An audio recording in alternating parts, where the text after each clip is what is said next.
LeBron for the win. Yes! LeBron James, the defining player of the generation. Water on time. LeBron James taking to the rim. June 7th, 2012. TD Garden, Boston. Game 6. Eastern Conference Finals. The Miami Heat are down 3-2. Elimination game. On the road against the Big Three Celtics. LeBron James has spent 2 years hearing the same thing. He's not clutch. He can't win the big one. He's not Michael Jordan. Then he drops 45 points and 15 rebounds. Jump shot after jump shot. Impressive, dominant performance. James flips it up left-handed, banks it in. He's got 45. The most dominant elimination game performance anyone has ever seen. But that wasn't even his peak, because what LeBron did the next season, the 2012-13 campaign, was arguably the most complete basketball ever played. 27-game winning streak, 1 vote shy of unanimous MVP, back-to-back championships, shooting 57% from the field, 41% from 3, while defending all 5 positions. So how good was prime LeBron James? Actually, LeBron Raymond James. Born December 30th, 1984 in Akron, Ohio. Raised by a 16-year-old single mother. Moved constantly as a kid. Poverty, instability, chaos. Then basketball saved him. By high school, LeBron wasn't just good. He was mythical. The most hyped prospect since Magic Johnson, maybe ever. Sports Illustrated put him on the cover as a junior with the headline, "The Chosen One." His games were broadcast nationally on ESPN. NBA scouts watched him play high school basketball. The Cleveland Cavaliers selected him first overall in 2003, straight from high school to the NBA. The pressure was suffocating, and LeBron delivered. Rookie of the Year, 20 points, 5 rebounds, 6 assists per game as an 18-year-old. By his 3rd season, he averaged 31 points per game and led Cleveland to the playoffs. By his 4th season, he carried them to the NBA Finals at age 22. They got swept by the Spurs. But LeBron had arrived. 2008-9 season, LeBron James became a monster. 28.4 points, 7.6 rebounds, 7.2 assists. The Cavaliers won 66 games, the best record in the NBA. LeBron won his first MVP award. Then he won it again the next year. Back-to-back MVPs at age 24 and 25. But the playoffs kept ending in heartbreak. Lost to Orlando in 2009. Lost to Boston in 2010. Both in the conference finals. The narrative was set. LeBron couldn't win when it mattered most. Then came the decision. July 8, 2010. A 1-hour ESPN special. LeBron James sitting in a Boys and Girls Club in Connecticut. "I'm going to take my talents to South Beach and join the Miami Heat." The basketball world exploded. Cleveland burned jerseys in the streets. Fans felt betrayed. The media called him a villain. But LeBron had made his choice. He joined D. Wade and Chris Bosh in Miami. 3 superstars, 1 mission. Win championships, prove the doubters wrong. 2010-11 season. The Heat started 9-8. Chemistry was terrible. LeBron and Wade didn't know how to play together. They figured it out. Won 58 games. Reached the finals against Dirk Nowitzki's Dallas Mavericks. And LeBron struggled. There's no other way to say it. 8 points in Game 4. Never led in scoring in any game of the series. He averaged just 17.8 points for the series, well below his standards. Dallas won in 6 games. LeBron left the arena without talking to the media. The criticism was brutal. LeBron James can't close. He's not clutch. He'll never be Michael Jordan. For 2 months, LeBron sat in his house, replaying every mistake, every missed shot, every moment he disappeared. Then he made a decision. This would never happen again. 2011-12 season. LeBron came back different, hungrier, more focused. The Heat won 46 games in a lockout-shortened season. They entered the playoffs as favorites.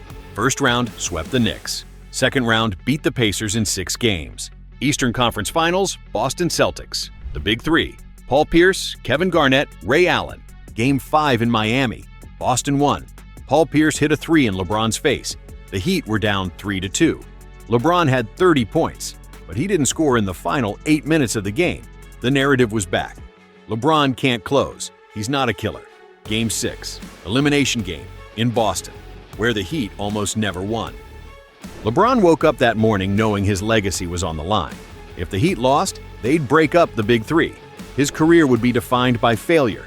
He scored 30 points in the first half, 30 On 10 of 11 shooting, he finished with 45 points and 15 rebounds, shot 19 of 26 from the field, complete domination. Shane Battier, his teammate, said later, "It was the greatest game I saw anybody play. Given the stakes, given the gravity of the situation, given the historical implications, it was the greatest."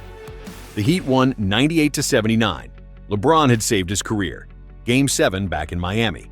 LeBron dropped 31 points and 12 rebounds. The Heat advanced to the finals. Against the Oklahoma City Thunder, Kevin Durant, Russell Westbrook, James Harden.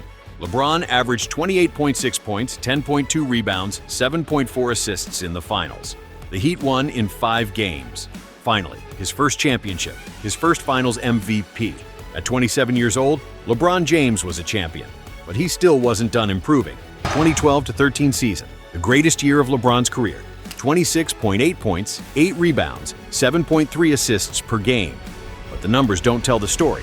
He shot 56.5% from the field, 40.6% from 3. Those percentages are absurd for a player averaging 27 points. He became the first player in NBA history to score 30-plus points on 60% shooting in 6 straight games. Nobody had ever done that before. The Heat won 66 games, best record in the NBA. But the most remarkable thing was the winning streak. February 3, 2013, Super Bowl Sunday. The Heat beat the Raptors.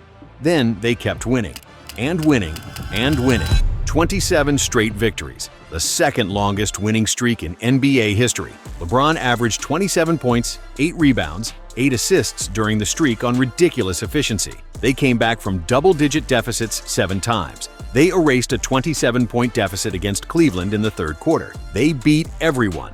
March 27th, Chicago Bulls. The streak ended at 27 games, but it didn't matter. The Heat had proven they were unstoppable. LeBron won his 4th MVP award, 1 vote shy of unanimous. The playoffs were a gauntlet. First round, swept the Bucks. Second round, beat the Bulls in 5. Conference finals, Indiana Pacers in 7 games. Then the finals, San Antonio Spurs, Tim Duncan, Tony Parker, Manu Ginobili, experience versus youth. Game 1, Spurs win. Game 2, Heat win. Series tied 1-1. The series went back and forth. By Game 6, the Spurs led 3-2. 1 win away from the championship. Game 6 in Miami. The Spurs led by 5 with 28 seconds left. San Antonio was already bringing out the championship ropes. Then LeBron hit a 3, made it a 2-point game. Kawhi Leonard missed a free throw. Chris Bosh grabbed the offensive rebound and kicked it to Ray Allen in the corner. Ray Allen's 3-pointer tied the game with 5.2 seconds left. Overtime, LeBron took over, scored 16 points in the fourth quarter and overtime combined. Heat won 103-100, forced Game 7. Game 7, LeBron dropped 37 points and 12 rebounds. The Heat won 95-88. Back-to-back championships, back-to-back finals MVPs. LeBron had just tied Tommy Heinsohn's record for most points in a Game 7 finals win, 37 points. He'd proven everything: the clutch gene, the killer instinct, the greatness. So what made 2013 LeBron so special? He was 6 feet 8 inches, 250 pounds, built like a tank, fast like a guard, smart like a point guard. He could guard all 5 positions. Eric Spoelstra used him to defend everyone from Derrick Rose to Roy Hibbert. On offense, he could score from anywhere: post-ups, drives, threes, mid-range, transition. He shot 57% from the field for the season. That's a center's percentage. From a small forward, his player efficiency rating was 31.6, one of the highest in NBA history. He led the league in field goal percentage among non-centers. He was in the top 5 in scoring, top 15 in assists, and he did it all while playing DPOY-level defense. This wasn't just the best version of LeBron. This was the most complete player basketball had ever seen since Michael Jordan. LeBron stayed great.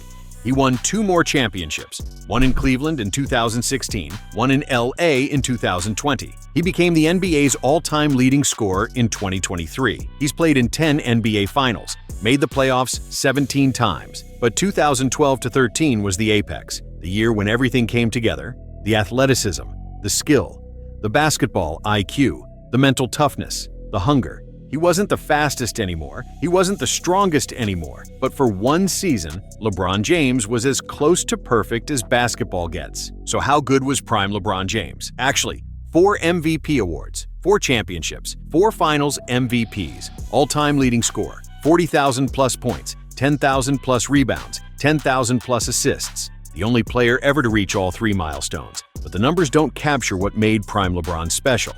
It was the versatility. He could play and defend all 5 positions. He could dominate games without scoring 50. It was the court vision. He saw plays 3 passes ahead. He made everyone around him better. It was the durability. He played all 82 games multiple times, averaged 38+ minutes per game for a decade without breaking down. It was the clutch gene. After 2012, nobody questioned whether LeBron would show up in big moments. And it was the longevity. He's still playing at age 40, still averaging 23 points per game, still making the playoffs. The GOAT debate will never end. Michael Jordan, LeBron James, Kareem Abdul-Jabbar, Magic Johnson, Wilt Chamberlain. But in his prime, from 2012 to 2013, LeBron James was as unstoppable as basketball has ever seen. Complete, dominant, unstoppable. If you enjoyed this breakdown, make sure you're subscribed to RimZone and hit that notification bell. We've got more deep dives into basketball's greatest legends coming soon. Drop a comment and let me know who you want to see next. I'll catch you in the next one.